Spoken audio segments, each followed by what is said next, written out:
of our backstory. Yeah. All that stuff. So.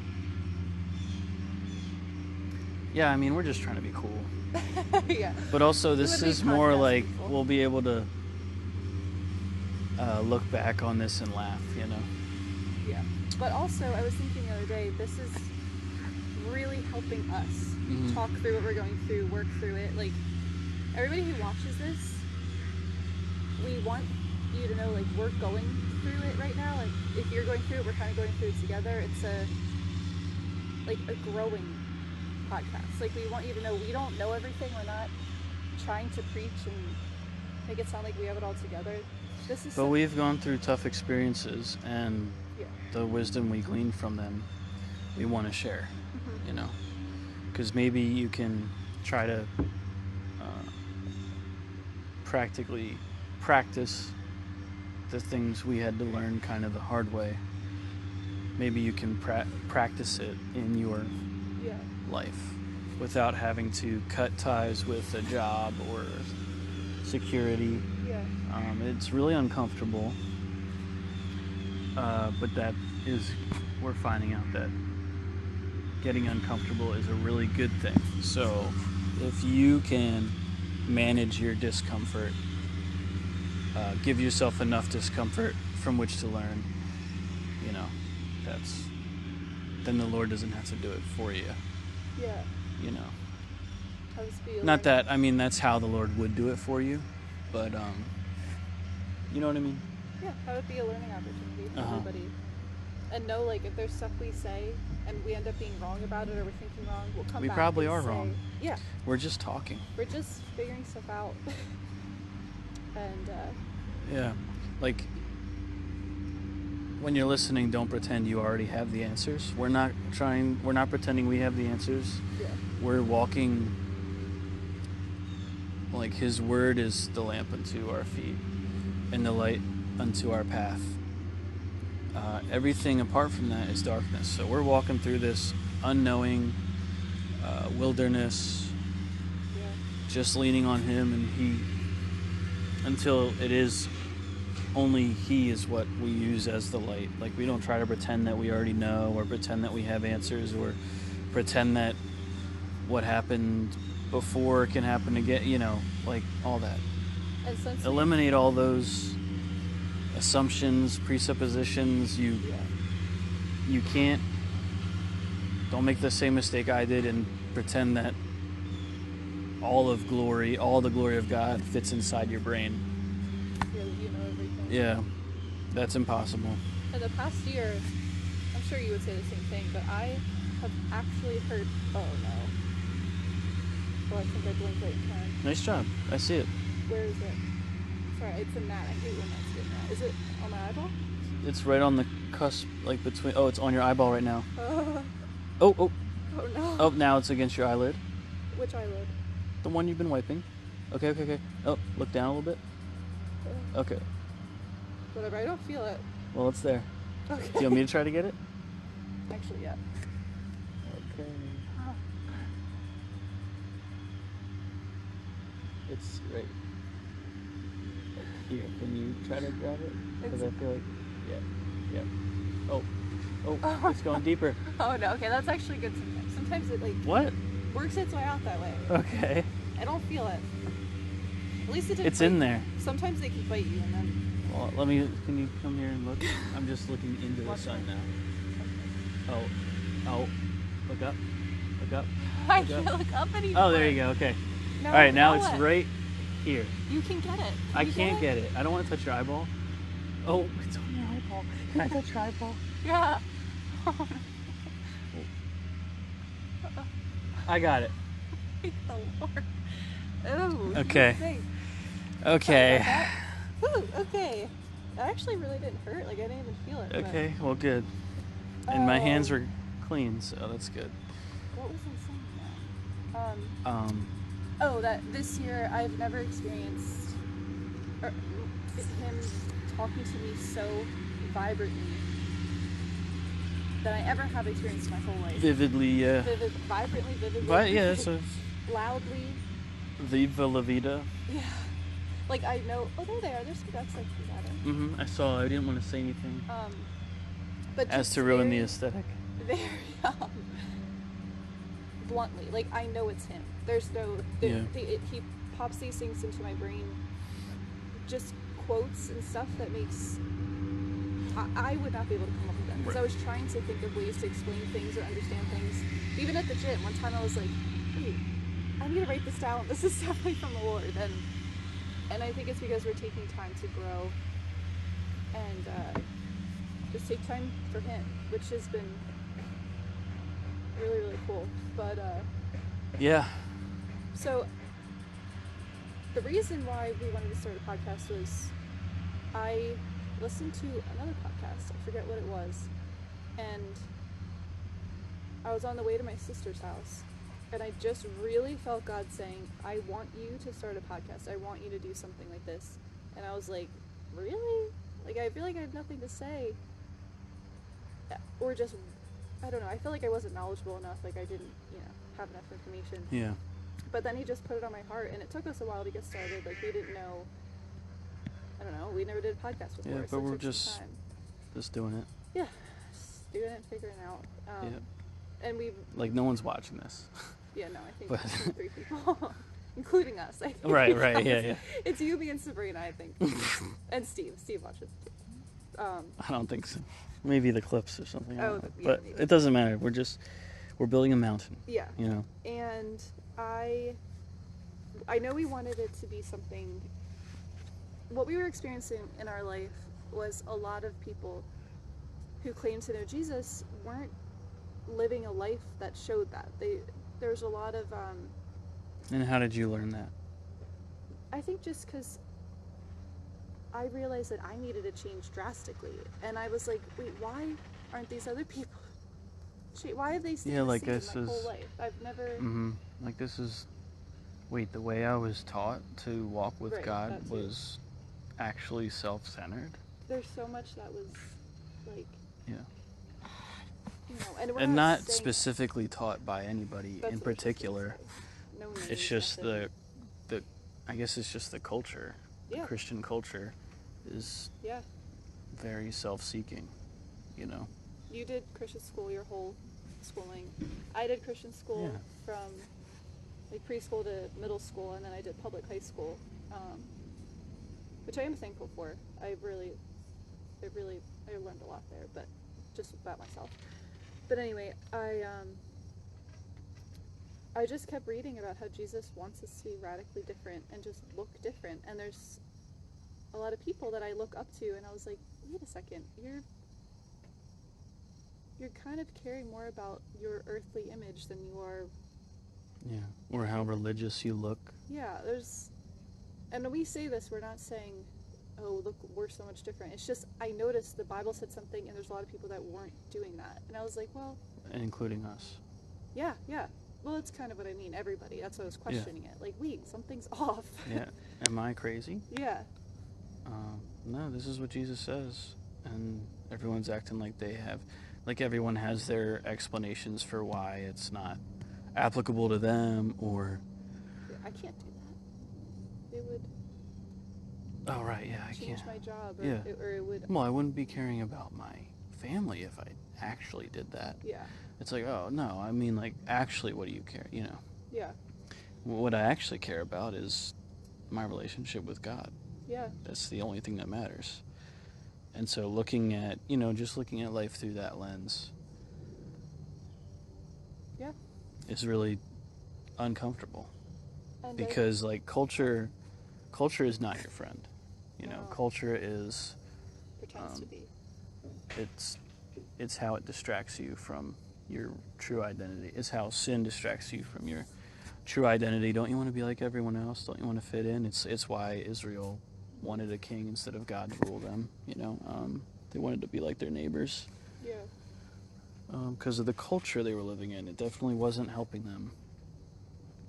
And the way God dealt with the culture in the Promised Land to pave the way, to make it ready for Israel to live there. I mean, putting entire cities to the sword, man, woman, and child. Yeah. Jesus talking about, if your right arm causes you to sin, cut it off and throw it away. And, I mean, he didn't mean that literally, and also he did mean that literally.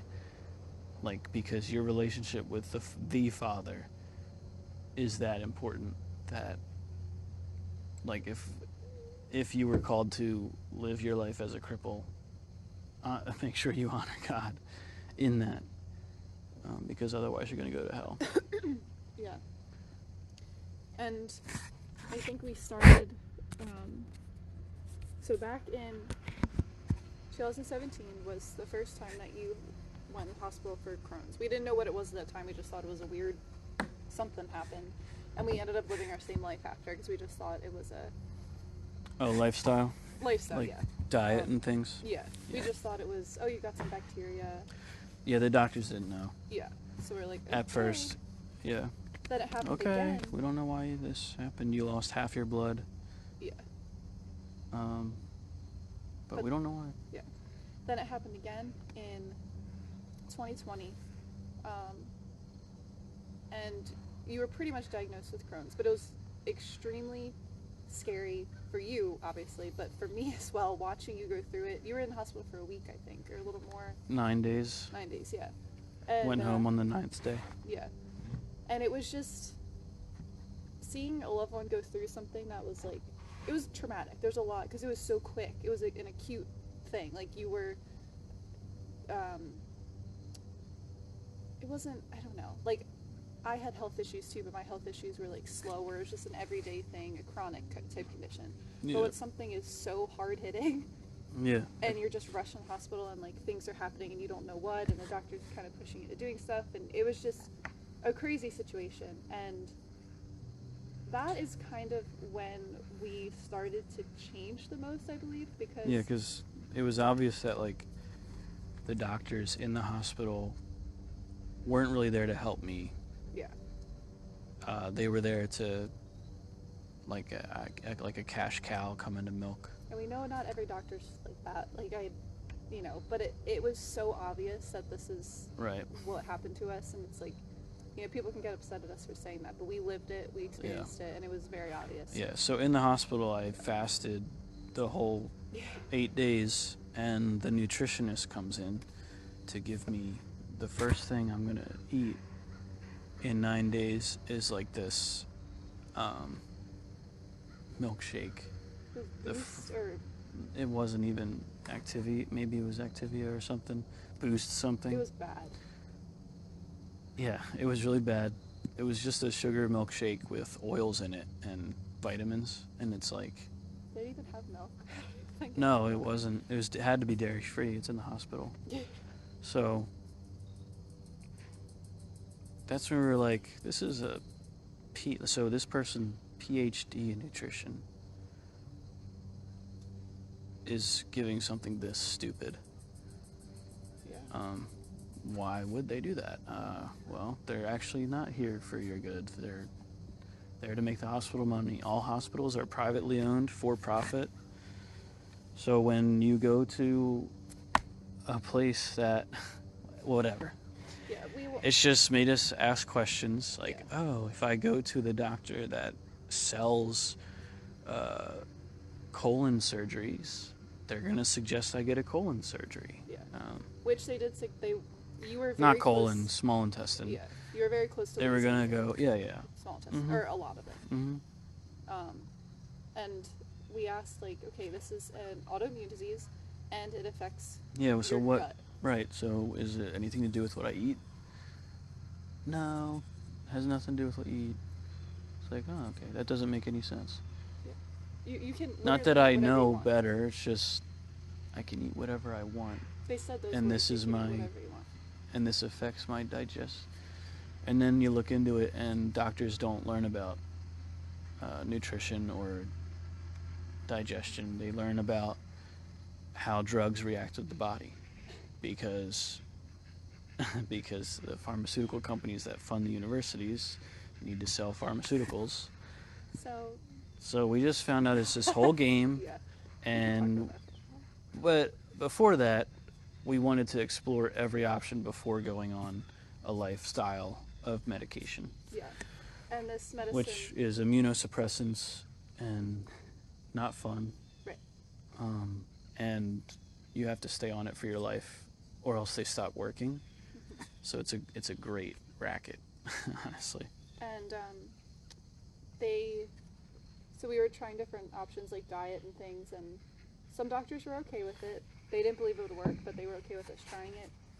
And then other doctors said that literally that he would die if he didn't follow what they said, and we were like, you know what, that's kind of last straw.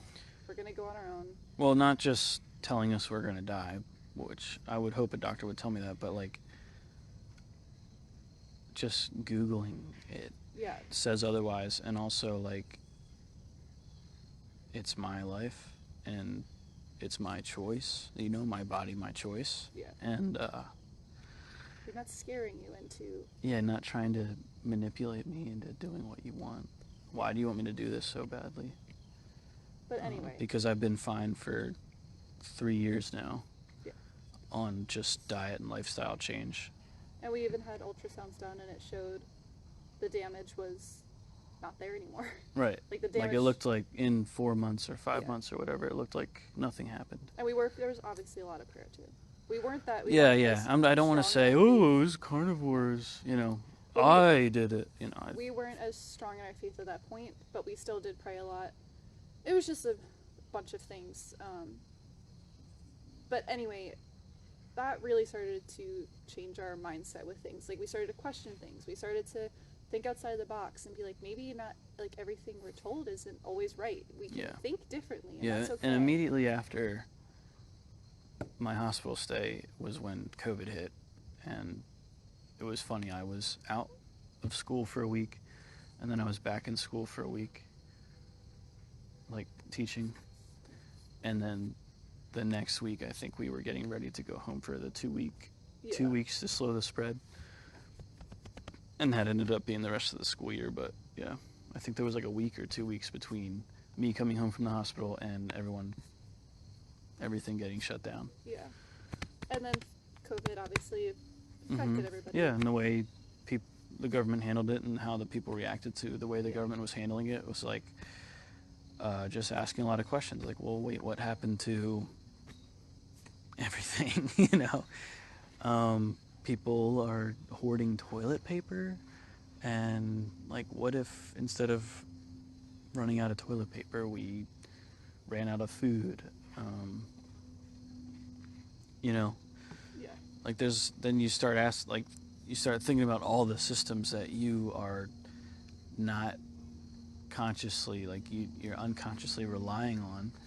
How can we make ourselves self-sufficient? And it starts with, I think, mentality. Yeah, but just asking questions. Yeah, asking questions is the biggest thing that kind of triggered our minds, and we were kind of like, all right, we can't keep living the same way that we've been living our whole life. Like, things, it's okay to think differently. And during COVID, I mean, so much happened during COVID, but we also had, and we're not going to go into detail on this, but we had marital issues, like things that we just weren't treating each other right, and I'm blaming it, not blaming it. It's on myself, but we realized that, like, we both spent too much time we both weren't prioritizing each other, basically. Yeah. And we fell into that trap just by simply following everybody else. Go ahead. Yeah. Sorry. And, we were very, like, there's so many things that we picked up growing up that, you know, you end up bringing into your own marriage, and you end up, it's who you are. But when you get married, you leave your mother and father, and you cling to your husband or wife. And that means becoming a different person, changing who you are. You're not the same person. You leave your mother and father. You leave their ways. You don't have to change. No, but you should be aware look into it. Yeah. And you have to be aware of that if you're bringing negative things with you, you're going to bring positive things too, but you have to be aware of the negative things. Nobody's perfect. So there's times in our life that we were taught incorrectly. Everything we have to Sorry, babe, you are really melting. It's okay, it's fine. But anyway, there was a lot we learned. And we can actually do a whole, like, series on marriage, which would be really cool, because there's so much to talk about. Yeah. But that really rocked us. And we went through a lot of changes in our marriage. And just personal things we were going through. I went through a lot of health stuff, too. Nothing, like, fast and crazy like yours was, but slow. And when you have a chronic issue, it's like it eats you alive little bit by bit, because each day it's always there. Yeah, it's always back there. Yeah. And but like everything you complain about your mom and dad, everything that you don't like, everything that you complain about your mom and dad, you're going to have it, so you have to like unpack that. And it takes a lot.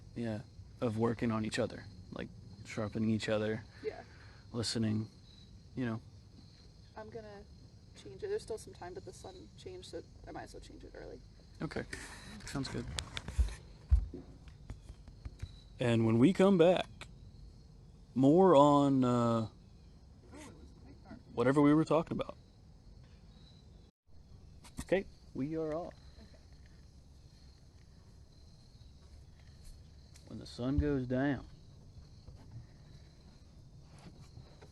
We also fish in this podcast too. It's a pretty cool podcast, I'd say. Ooh.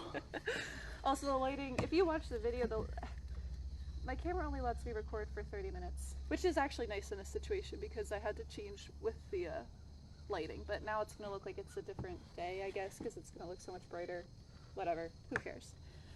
Anyway, so yeah, we grew a lot through our marriage troubles, and and then my health issues, and I have digestive issues. I had leaky gut. I don't know if anybody knows what that is, but I had holes in my gut. It wasn't good. Yeah, whatever. A lot of things, and also extremely, extremely painful periods. There's just a lot that I was trying to deal with that I was also dealing with for years. And I went, it something that drastically changed me because I switched to a completely natural lifestyle. All sorts of things like grounding.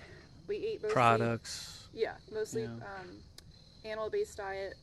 Which helped drastically, but I make all of our cleaning products, most of my beauty products, hair, everything. I don't want any toxic things. Like, I really went hard, and it helped a lot. But healing is a roller coaster. It's up and down, and so you go through trials where you're like finally feeling better, and then you go back down, and you're like, what happened? Like, it is a mental, like, more than the physical symptoms. The mental symptoms are like, it will rock you, and that really made me grow closer to the Lord drastically because I needed to. I had nothing else. I was at my wit's end. And then I'm trying to think of order of things. And then there was just personal stuff we struggled with, just like everybody does. But it was like the past 3 years were just a roller coaster of one thing after the next. But looking back, we're like, wow, God really was lining us up to have us be completely different people within a few years for the better. And then you can talk about Lakeside and just school and how you realize, like, God was not... Oops, I should start this. Yeah, well, I mean, I was working really hard at a really emotionally demanding teaching job, and just like I wasn't able to do that and be a good husband. And the time we had where everything like stopped and slowed down for COVID really made you think about your priorities. And so if I can't do my job and be a good husband, I have to cut off doing my job. And so I was kind of going back and forth at the end of the school year. Some of the decisions that were being made didn't sit well with me, and I really felt like I needed to not do that specific job at that place anymore. You know, they wanted to give me more responsibility and more money, but I just couldn't do it. Interviewed a bunch of places, and nothing just, it didn't feel right. Some were like cyber schools, and also nothing panned out. Yeah. And you had good interviews too. Like you felt pretty confident. Yeah. And you've been teaching for a while, so it was kind of like, it felt like God closing doors, because right. you were like, this seemed like you had it in the bag, kind of. Like you were a few prepared. of them. Yeah. Were really promising. Yeah. But which pretty much. Yeah, I mean, most times people don't even get a response. Yeah, right. So I had multiple interviews. But yeah, so then it was, okay, I don't know what you want me to do. I did some tutoring, but we're really just like, we're unplugging from all these things, and it's like, it's uncomfortable, and it's causing a different set of problems than most people deal with. We, have unplugged from a lot of things, like I said before, and we have a different set of problems, and we're solving those problems. Yeah.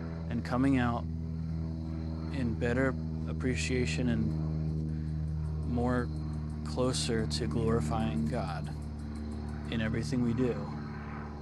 And so we just want to share that experience. Because in these problems, which I don't know if it's just we are noticing so much more now with our lives, but it does seem like we are dealing with bigger issues than we ever have dealt with before, especially to the world. Like, they seem, money, financial struggles, and just health, things like that. It's like we are in those big struggles that we're dealing with. The amount of freedom we're also feeling is crazy. Like, when I didn't have as many issues, I didn't have as many issues. Right. When money was taken care of and everything was just smooth sailing. But I felt more, I didn't know how trapped I was, but now that I have bigger problems, but I'm giving them to the Lord, and the freedom I feel is wild. And I still struggle with, sometimes some days are just not as good as others, and it's hard to deal with sometimes. But, man, especially financially, I talked about this before, and I think we should have a whole episode on it too, but financial freedom, when you have the least you've ever had, and you feel the freest.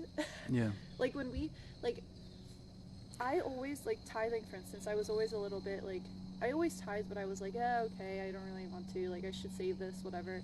Now, when it's, we have money coming in, we're okay, we needed that money to pay whatever, this is very important. I'm so excited. More loosey-goosey. Yeah, I'm more excited to tithe, and it's, because I know the money he's providing for us so bluntly and in our face, and okay, specific amounts and certain things. It's now I know.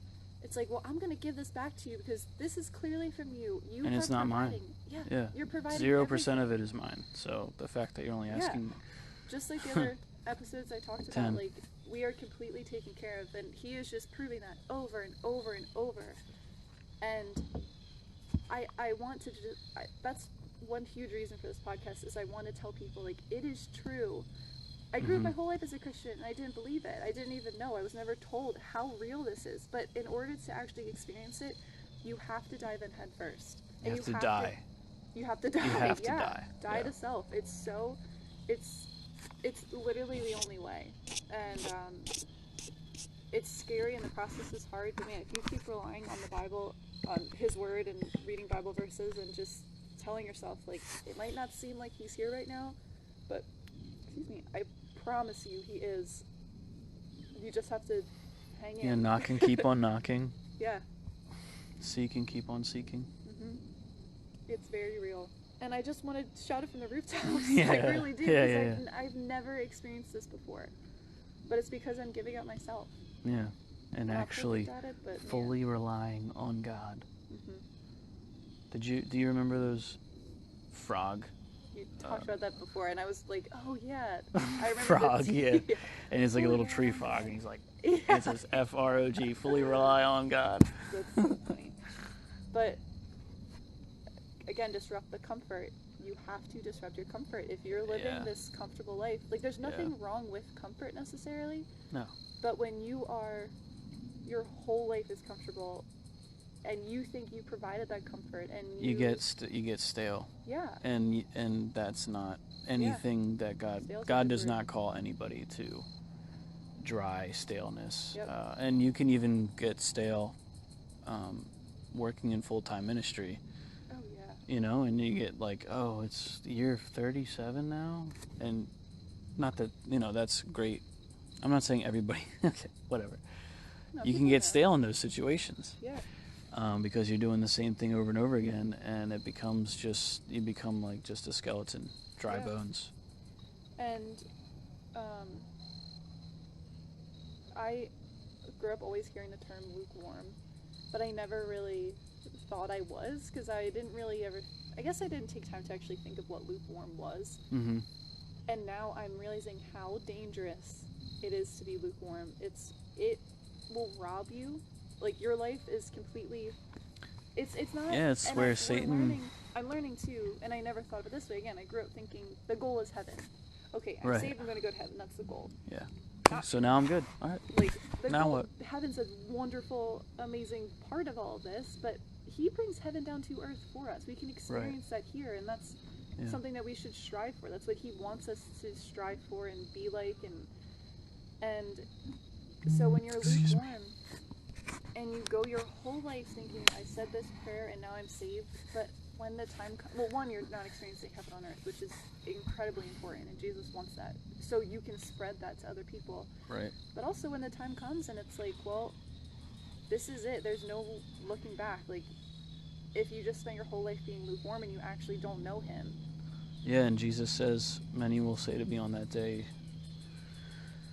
Lord, Lord, did we not cast out demons and preach in your name and cast out demons and heal sick and everything? And that was Jesus shocking to me when I actually took time to think about that verse. Oh yeah. I was like, wait, people can cast out. And what was Jesus' response? I didn't know you. I never knew you. Yeah. But we were just friends with benefits. Yeah, I didn't know that. Which is what most Christian culture is. Yeah. With God, friends with benefits. But you can I live my own life. Yeah, you can cast out demons and go to hell because Jesus didn't know you. And I think of it again, like, I always heard the phrase like, oh yeah, the enemy knows who Jesus is. And I was like, yeah, I know. But when you actually think about it, he knows Jesus. He fears Jesus. He knows how powerful he is. But there's some Christians that claim to know Jesus but don't even take time to acknowledge his power and how amazing he is. And like, when you say the devil